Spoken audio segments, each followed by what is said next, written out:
Today I'm going to share with you my second daughter's birth story on Christmas Day. We gonna make it to Christmas this year, or we might need to go to the hospital. You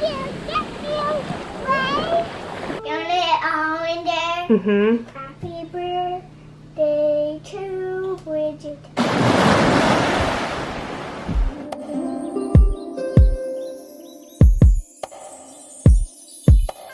Aloha everyone, and welcome to today's video, a Christmas birth story. My name is Icelyn, and on this channel, Boylan's Happily Ever After, I share some of our family videos, some of my mommy videos, and have product reviews from time to time. So if you're new and this interests you, please consider subscribing. And if you want to know more about anything you see here on this channel, be sure and check the links in the description below this video, or leave a comment. I'd love to connect with you there. So really quick here, before we get into the birth story, I'm going to give you a little bit of a background. I've had 4 babies. My first baby, she was born in a hospital, and around the age of 4.5 she was adopted. Bridget, my second baby, she was also born in a hospital, and it's a little complicated.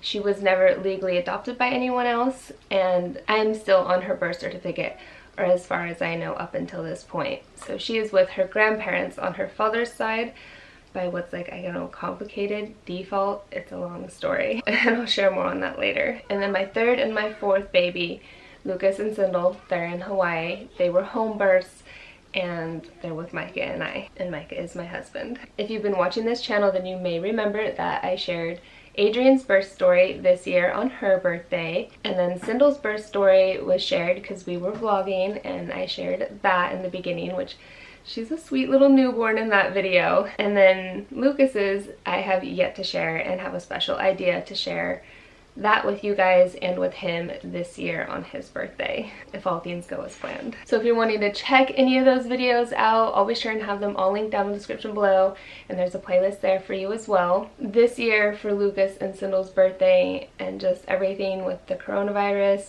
and the stay-home order, we were just on the cusp of that with their birthdays, so we got to spend some time on the beach with them, and so those are really special, fun videos to make. And we have what they kind of call the birthday beach, or that was the beach that we hung out on when we were celebrating their day. Next, I wanted to share that this video is also going to be similar to the one that I made for Adrian this year, in the fact that I'm going to vlog some of our day, and we're going to spend some of it at the beach, and the kids are baking something special and singing happy birthday to her as well. So Bridget's birth story, hers is a wild one. I think that's that way with just all my babies, but I guess giving birth is just pretty wild experience, and absolutely amazing, because there is nothing like getting to hold that newborn in your hands and just gaze into their eyes and their smell.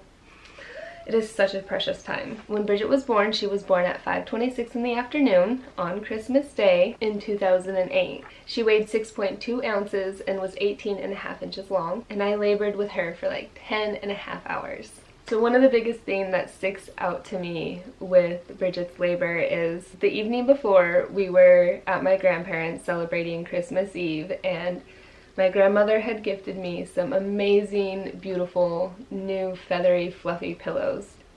And my grandpa had taken a photo of me, and my belly is just like a giant basketball, and I'm sitting there, and I just could not get comfortable. And that picture, it shows it all. You can just read it all over my face and in my body expression. I was seriously so uncomfortable. I had to stand, and I couldn't stand very long, and I couldn't sit very long, and I was up and down. It seemed to take forever, everyone opening their Christmas presents. At that time, I was living in Salem, and Bridget's dad, he had come over as well that night, and sometime around midnight, I remember just kind of waking and feeling kind of like a snap in my belly, or like a jolt, as if maybe she was moving or doing something, and just like I could feel her foot stretch out. And I fell back asleep, and then I woke up pretty early, around 7 in the morning, which was similar to when I had woke up and was feeling the contractions with Adrian. So it's like, oh, this seems like this could happen. So I wake her father up, and I'm like, are we gonna make it to Christmas this year, or we might need to go to the hospital? Well, we both had Christmas morning to spend with our families at our homes, so it's like, well, I'll just go to mine. It's halfway to the hospital anyway. It was closer than what we were, and you just go to yours, and I'll call you if anything progresses. So we go our ways, and this was a really big Christmas at my parents' house. I had gotten a really cool kitchenette theme for Adrian, and it was hard to get through it as well. I didn't want my mom to know I was having any contractions, so I was kind of trying to hide them from her because I was afraid she would just send me to the hospital, and I really wanted to get to Christmas at my aunt and uncle's. So I told my sister at some point, and then once we were all done with everything, I think my mom noticed, and then she asked me, "Are you having contractions?" And I was like, yes, I'm having contractions. She's like, "You better time them. You don't know what the doctor's going to be doing for her Christmas." It's like, really good point. Well, then we realized how close they are together, and they're seeing how much I'm reacting to them. I'm sure they were having flashbacks to when I was in labor with Adrian. So they're like, "Okay, Jack, just go ahead and go in and get checked." So then I call her father and I go. We didn't bring any of the hospital stuff from Salem, which was kind of dumb, but then I thought I would maybe be going back there before I'd be going to my aunt's. Not that I would just hop from morning to the hospital, but I did. And so then I think my parents were there and her dad was there, and then it was like, okay, my parents were going to go on to Christmas with Adrian on that side of the family, and since Bridget's father didn't have anything to do, he was going to go to Salem and get this stuff. So then, which is like putting on an hour drive or something. This is like noon, pushing one-ish or something, and I was just kind of laboring in the hospital room like normal. They just kept hitting me and kept hitting me. I had had Adrian all natural, so I assumed I would be able to do the same with Bridget, and I did. And then at some point the doctor comes in and she's all, "You're not progressing as fast as I thought you would. It's okay if you have a different doctor deliver." At this point, of course, go on to your Christmas. So she left and went on to her Christmas, and then the other guy doctor came, and sometime around like 4 in the afternoon, I was kind of talking to my sister. They were unwrapping, and I remember telling her, "Well, they're coming in to pop my water." And she's like, "Well, I can be there in 15 minutes. We're pretty much done up here at Christmas." I'm like, okay. So they pop my water, and she like pops right in, like they think they popped it. And once they popped my water, those contractions started hitting me so intense. My water didn't pop like that with Adrian. She did it and I was like already pushing. So I was in a lot of pain. It was too late to get anything, and it was just time to start pushing. Well, I pushed Adrian out in like a half hour, and it took like an hour of pushing to get Bridget out. Like at one point the doctor was just standing there with his arms folded, and I think he was just like, "Is this ever gonna happen?" Because he was told how fast it happened with Adrian, and then he was stuck kind of standing there watching me try to get it, but it hurt. So my mom was holding one leg, and then Bridget's dad was holding the other leg. And when I had Adrian, my mom was holding one leg and the nurse was holding the other leg.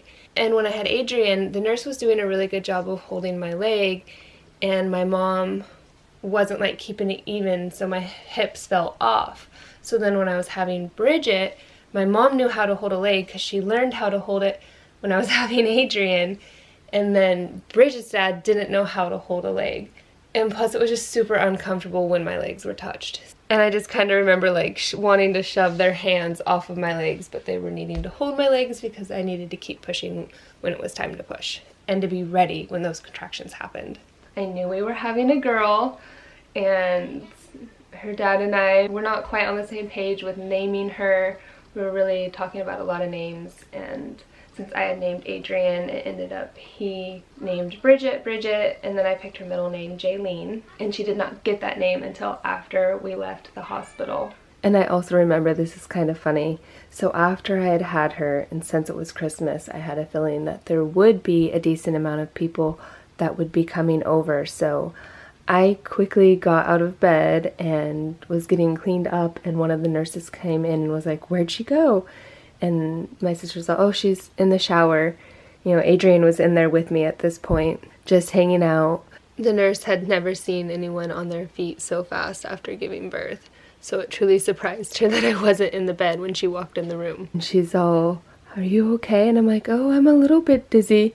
And then my sister said she'd never seen anyone change the sheets on the bed so fast. And if I had felt any worse, I would have sat down in the shower and not continued to stand there. She really was like a little Christmas miracle that got squashed pretty fast for me. I think the whole rest of the day was pretty special. Not a lot of people came to visit, and now I half wonder if I know why, because they were waiting to tell me the news. I found out more recent years that everyone, I guess, knew Bridget wouldn't be coming home from the hospital with me, but no one told me this, and they did not tell me that until the next morning, I feel like. And then everyone just started coming, and it was just like, ugh, look on my mother's face and her just, what a rotten human. It's so hard to have such a spoiled emotion with such a special time, because I don't have that for like any of my other babies. I mean, there's some a little bit with Adrian, but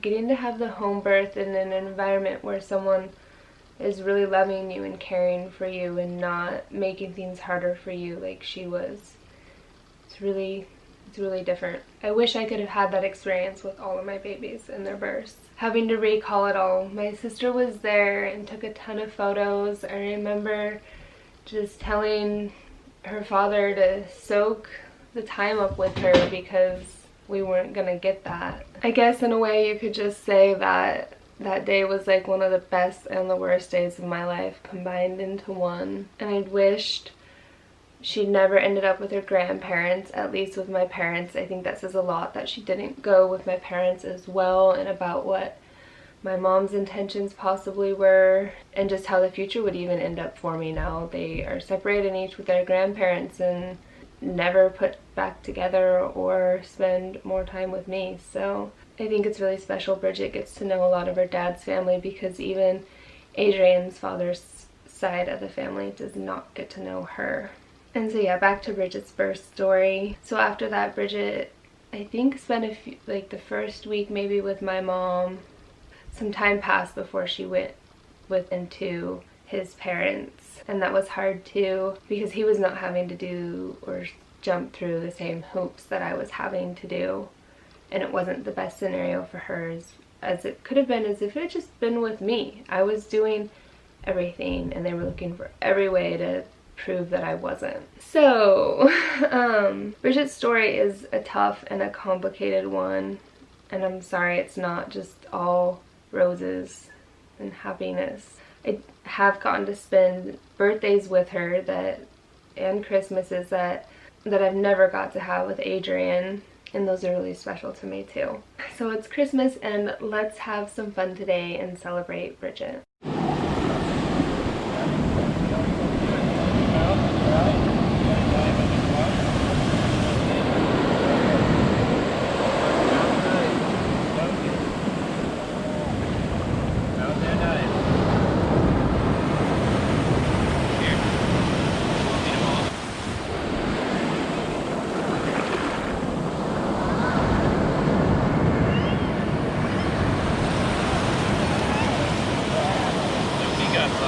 I see that.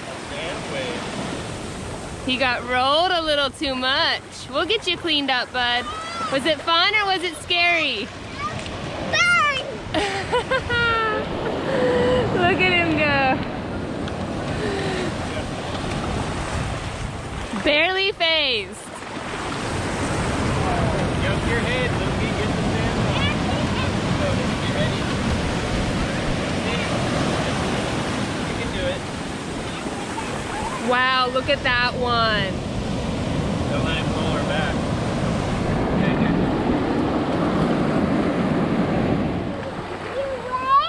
Thank you, Wave. Did he give you a ride? Thank you, right?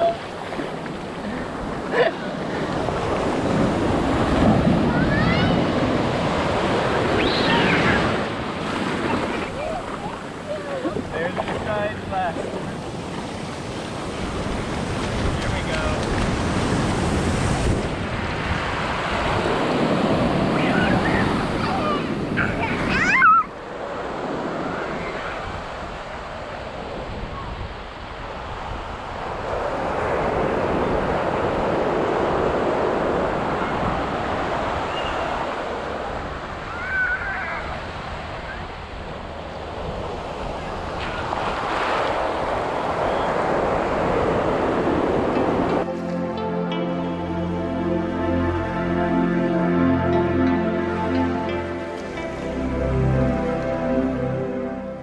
What are you wearing?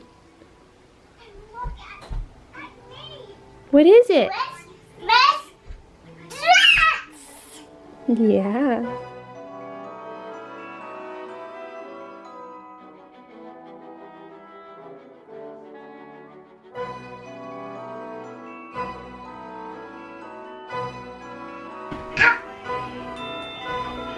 Is it time to make some scones, Sindel? Where'd you go? Yeah. What are we gonna make today, Lucas? Scones cookies. Ooh, do they have peppermint and chocolate inside? Is there peppermint and chocolate inside? Yeah! I think you each should pour a little. No, me first. I'll show you. Give her a little bit. There you go, you can help it together. Your turn. Oh yeah, look at that. You guys gotta get it all in there. Ooh, I see chocolate chips in it. Me too. Get the rest in there, Lukey. Okay. You want it all in there? Mm-hmm.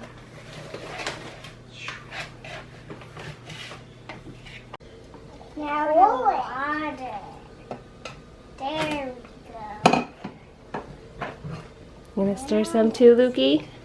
Let me mix it.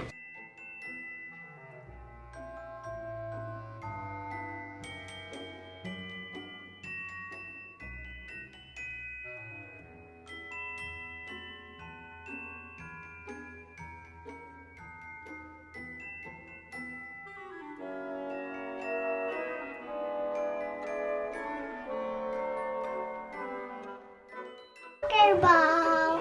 Is that one of your It's new over toys? there. What? Is this your new soccer ball? Yeah. How's the scone? Right there. You haven't tried your scones yet. Is it yummy, And don't Henny? forget the window. This is yummy. Lucas, what's it Tell Mom taste about it. like? These are little minty Yeah, they're and chocolate. peppermint and chocolates. And then here is Lucas's soccer ball, and Micah got them this goal. So, babies. Snow babies. Can I see your snow baby?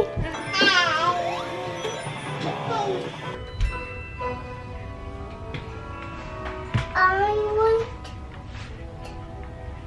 pink. You guys want to have a little bit of the Christmas cookies? Oh, I want pink. I want pink. Okay, I want this one. I might want. I want a pink Christmas tree, and I want a blue Christmas tree. Look, I drew green ones for you. We can make some snowflakes too. I'll show you how to fold them. Does that sound like fun? How do I do this? We're gonna cut along the lines.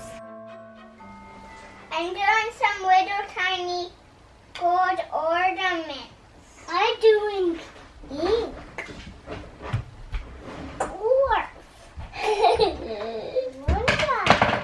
Oh, you're doing a star.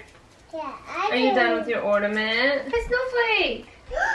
Whoa! Do you want to decorate? What color are you gonna do your star? Look at me! Love it. Look at my star! Look at your star. It's so pretty. Look at it. Oh no! Don't touch it. It's chocolate. Yeah.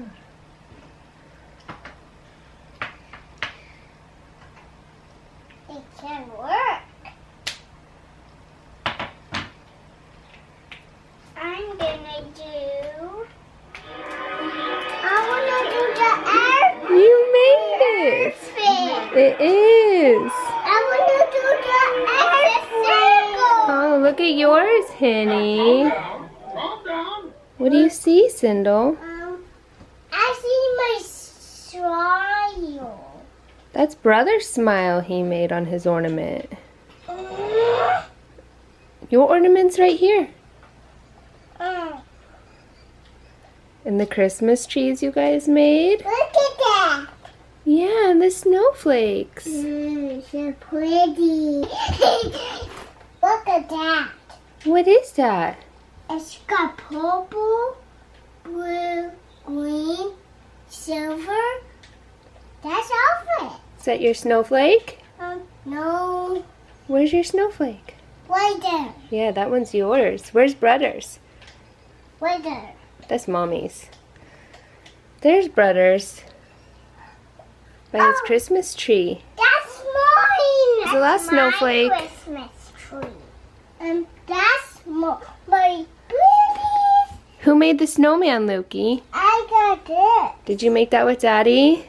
I got it. Let's take it off and see. Don't touch it. Who is it for, Lucas? Bridget. Because it's what? No. Oh, cool print, huh? Should we stick some candles in it and sing? Yeah. How many is there? It's gonna be 12. No. 12. Right, should we light them and sing? Yeah. Light them out quick. Can I do it quick? Light them, don't blow them out. Watch out, Henny. Get your face back.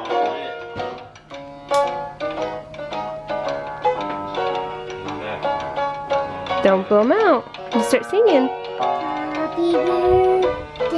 Happy birthday to you. Happy birthday to Bridget.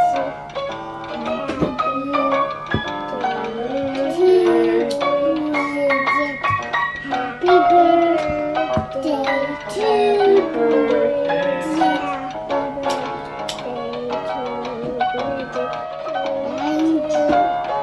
Wow, that's a lot of candles to light.